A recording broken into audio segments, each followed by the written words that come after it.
Now, as we begin to wrap up this evening, I'd like to thank our audio people, hardest working audio technicians in the business. And you ask why I very specifically brought out the audio people. I've had a lav mic on for the past hour and a half, and I've gone to the bathroom 8 times, and they can hear me every time I go. And I talk to myself when I pee, so. So I recently moved from Allston to Roxbury. And my place in Allston, it was cool. It was a cool standard, like Allston, Massachusetts place, like asbestos, lead paint, and good friendships. And in our foyer, which is a big thing if you're in college and you have a foyer, you're just up here. We had 2 off-colored walls, and our landlord said to us, "You guys need to repaint it to the standard color of the apartment walls," which happened to be eggshell. So, being that I like quail eggs and Cadbury eggs, I painted it brown and speckled. I lost my security deposit. It was a little bit unfortunate. So I lived in Allston, live in Roxbury now, used to work in South Boston, where Mark Wahlberg's from. Give it up for Mark Wahlberg, everybody. Yeah, now you guys didn't know I'm gonna tell this story about his seeded past.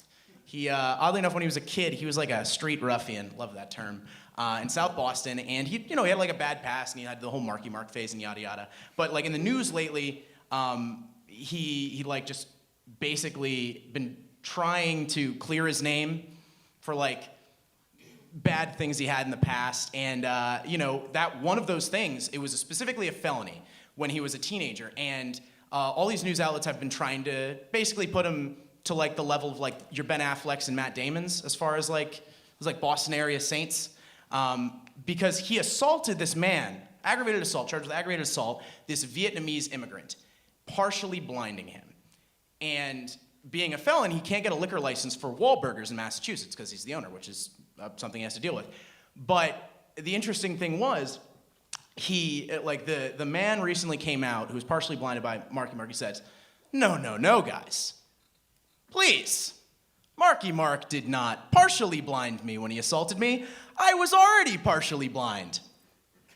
And all the news outlets were like canonizing Mark Wahlberg because he was committed to aggravated assault on a partially blind guy instead of partially blinding a guy. And I gotta say, as a proud Vietnamese man, there's nothing that keeps me up later at night than Mark Wahlberg. I hate him. Interesting thing about Wahlburgers, ineligible for Groupons for some reason, one of those few restaurants, one of those chain restaurants, which does not let you use a Groupon there. Speaking as someone who's frugal, there's holes right here in my shirt. This is falling apart, my shirt that is. And I love a good deal. So I went on Groupon, I was trolling Groupon one day, and I just scooping up all these restaurant deals. The problem is, though, being a single male, it doesn't appeal to the single male demographic. So basically, Groupons are dinner for 2 Groupons. You cannot use them if you're one dude. So I naturally came up with a plan to defeat the whole dinner for 2 Groupon stigma. And all it requires is a dead wife. That's all you need. So you go through your dinner as you usually would, and you order 2 of everything, and you get everything wrapped up at the very end, and the waitstaff comes up, and they say, "Sir, could you please pay?" And you're like, "Sure, show them the Groupon." And then they say, "Sir, we can't accept a dinner for 2 Groupon. That's not how it works, you're here alone." And I just say, "I'm sorry, my late wife, I do the 1,000-mile stare off in the distance. And the waiter immediately backs away, and he says, "Sir, we are so sorry. We'll get this sorted out. I'm so sorry." And he goes away, brings back my food. I usually get a free meal comped at the end of that. And just as my meal's wrapping up, I have my doggy bag. This lovely young woman comes in the foyer, bringing that back.